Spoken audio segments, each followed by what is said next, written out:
What if I told you sports is like a horror film? What if I told you there's no winner without loser after loser? What if I told you the real superhero is the greatest villain? SCOM 464 Films 30 for 30 presents The Bad Guys.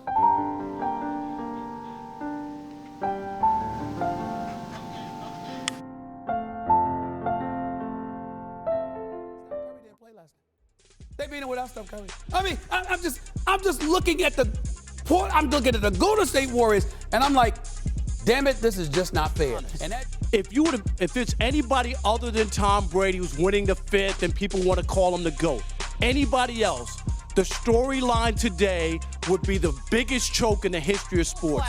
Are you now ready to agree with me that as a defensive football coach, Nick Saban is laughably overrated? Is that the New York Yankees will continue finding ways to look like the biggest elitist arseholes in all of sports. People complain to me all the time. They say, LeBron is just predictable. But there's one thing they all have in common. Players, I don't care anything about that, to be honest with you. This was a great win for our players, and I've never been happier in my life. Another chance to the left side. Hayes waits. The Yankees are champions of baseball. You've been with us all year. We're bringing this sucker home. Tom Brady. I feel confident because I'm the best player in the world. That's simple.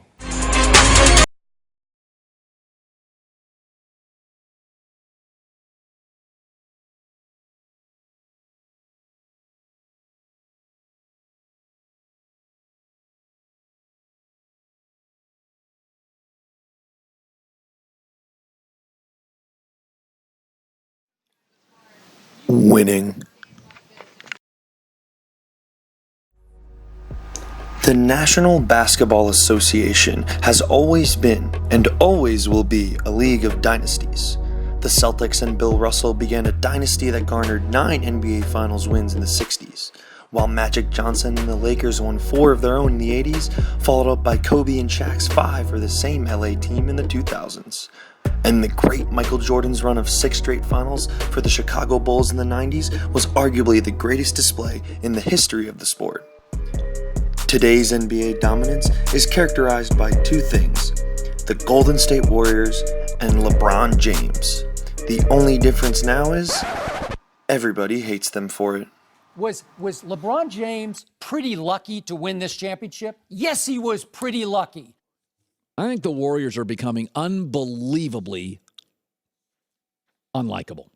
I don't see how then you can idolize a LeBron James who we have seen disappear.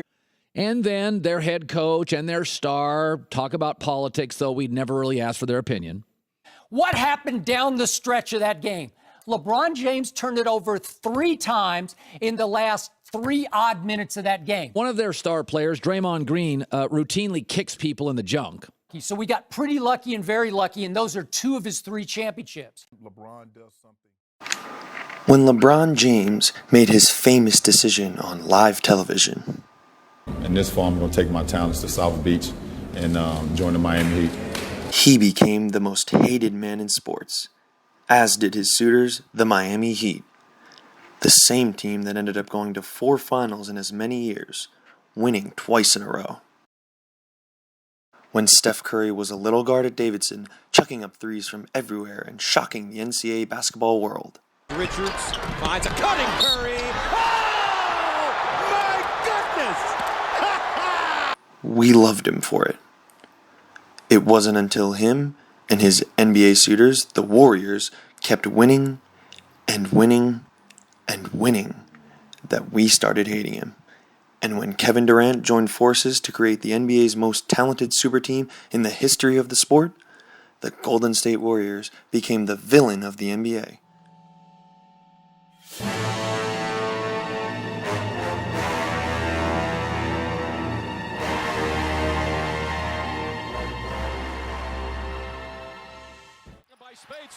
But the problem we have in society today is that we equate the villain with hatred and bad.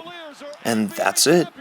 The Warriors and LeBron James are just the bad guys, and when they win, it's bad for the league.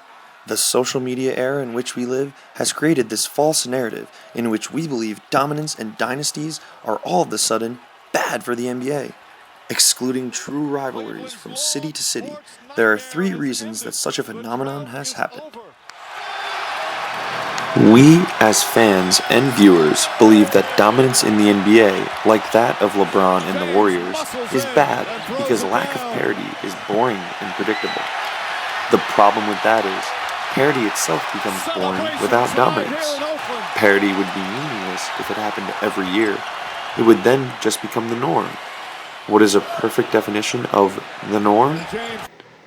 Boring and predictable.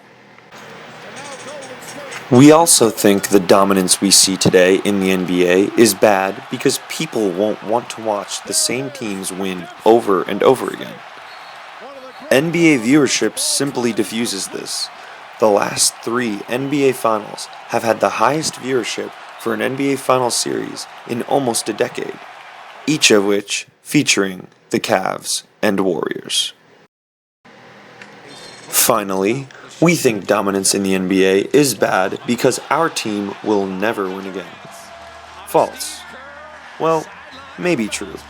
Maybe your team will never win again. But what can be said for sure is that dynasties don't last forever. Nothing does. Somebody will beat them, and imagine it's your team. Your hometown heroes beat a dynasty. Imagine. It's one thing to be, say, the defending champion Dallas Mavericks in 2012. That's cool. That's good stuff. But beating a dynasty like the current defending champion Golden State Warriors in 2018 would change NBA history. Zillman and Cantor coined it affective disposition theory, the idea that people's emotional engagement to a competition becomes stronger when they take a side. We create a good guy and a bad guy, but social media has propelled this theory even more into the light by adding mob mentality into the picture. Someone posts LeBron or the Warriors on Twitter. You're inclined to like it or retweet it because they're the bad guy. More retweets, more likes. It becomes cool to root against the bad guy Warriors or bad guy LeBron. It becomes easy to root against achievement. We see this expanded further than just within the NBA sphere. Baseball's dominance is lathered in pinstripes. While the NBA has always been a progressive, adaptable league that has currently experienced pronounced dominance in the form of the Warriors, the MLB has always been more grounded at its roots. It is at those very roots of the MLB where you'll find the New York Yankees. The Yankees have won 27 World Series titles, absolutely dominating the 1930s, 40s, and 50s. True dominance within the league is lacking in today's MLB, with the Dodgers and Nationals seemingly to have consistently high talent only to fall short of World Series title year after year. This lack of dominance has hurt viewership of the MLB, and it has allowed the Yankees' overall dominance of the sport to take hold of most of the hate. The NFL mixes the NBA's progressive mentality with the MLB's commitment to its roots with a hybrid of dominance that is currently pioneered by the New England Patriots. The Pats are widely and publicly hated, and their quarterback Tom Brady is widely and publicly hated. In fact, Brady is the living embodiment of affective disposition theory, as he is both the good guy and the bad guy. So Brady's the most popular quarterback amongst fans, 22%. We're a little fickle here, people, but he's also the least popular, 24%. Also, the New England Patriots were voted the most disliked team in the NFL. Only once since 2001 have the Patriots not won less than 10 games. And in that season, they won 9. Brady and Belichick, 5 rings. What have they gotten more than anything from it? Get over yourselves. Please. Sincerely, everyone else. The Dallas Cowboys, labeled America's team, 5 Super Bowls. What do they get for it? What can go wrong will go wrong. They are an accident waiting to happen. Say it with me, Max. An accident waiting to happen. The Pittsburgh Steelers, 6 Super Bowl rings, most in NFL history. Take a terrible towel and go wipe your ass. The Pittsburgh Steelers. Hatred at the professional level of sports is just dipping your toes into the water. Below the surface, you'll find some of the most hated programs on the planet. Alabama football, for example, has tortured and ruined many lives of fans across the nation with their successes. Nick Saban, Alabama's equivalent to God, has been deemed the centerpiece for all the hatred of recent years. Although he'll go down as one of the greats with 6 national championships under his belt, he is ridiculed for backstabbing LSU and his interactions with the media. Not very good, because we have a tendency to think that way around here. Instead of just kicking people's ass like you're supposed to and working to do it. All right, so when you ask me those kind of questions, it really pisses me off. Society can literally pick and choose what to hate about Duke Blue Devils basketball. Under the reign of Coach K, audiences across America have witnessed some of the most hated players in college basketball history with the likes of Grayson Allen and Christian Laettner. Brooks taking exception to something that happened. He went down hard at midcourt, and the official's actually going to look back at it to see if there was any. I can now say for sure that everyone watching has had his or her most hated American sports team mentioned at least once. All that being said, I wanted to find out if the same principles of hatred were held across the Atlantic in terms of sports. Let's take a look into the world of soccer. Spain, a battleground amongst soccer fans. There are 2 clubs that are known for their storied rivalry, Real Madrid and FC Barcelona, the 4th and 5th most wealthiest franchises in the world, both with one of the greatest players in the world in the form of Cristiano Ronaldo and Lionel Messi. Many of my peers and colleagues seem to despise these teams, but I wanted to go out and ask them what's behind the animosity. I think Real Madrid is more hated than Barcelona. Barcelona has just had really likable players over the years like Messi and Ronaldinho and Puyol. Everybody loves those guys, and a lot of people like to hate Cristiano Ronaldo. I think Real Madrid is more hated because. And why? Because I think Cristiano Ronaldo is more of a hated player, and I think they're slightly dirtier. It's going to be honest. A lot of the reason why people don't like Real Madrid and don't like to see them succeed is because they don't like Cristiano Ronaldo. So it appears that perhaps Messi and his comrades are more likable than Ronaldo and his to a lot of fans. One even suggesting that Real Madrid's players are dirty. It seems Cristiano Ronaldo is not well liked by many soccer fans, but what about the perspective of a diehard Real Madrid fan?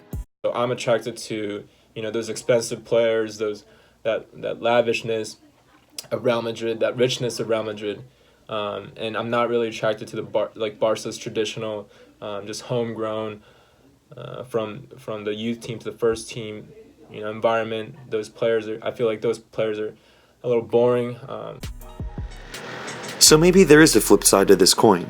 Maybe the fact that players like Ronaldo are so expensive and flashy, it is more exciting to fans to watch as opposed to players like Messi that have spent their whole career with one team, in his case in the form of Barcelona. That's just something interesting to reflect on. America might need to take note here. Enjoy greatness. Enjoy dominance, because dominance enhances everything within a sport. Many of us say we hate a team because of their fans, so we want our team to beat them. But when you hate a dynasty for their fans, you want anyone to beat them, because anyone beating them would be that monumental. You don't want parity until you have dynasties, because parity creates memories, but dynasties create history. Hate all you want, but at least appreciate who and why you're hating.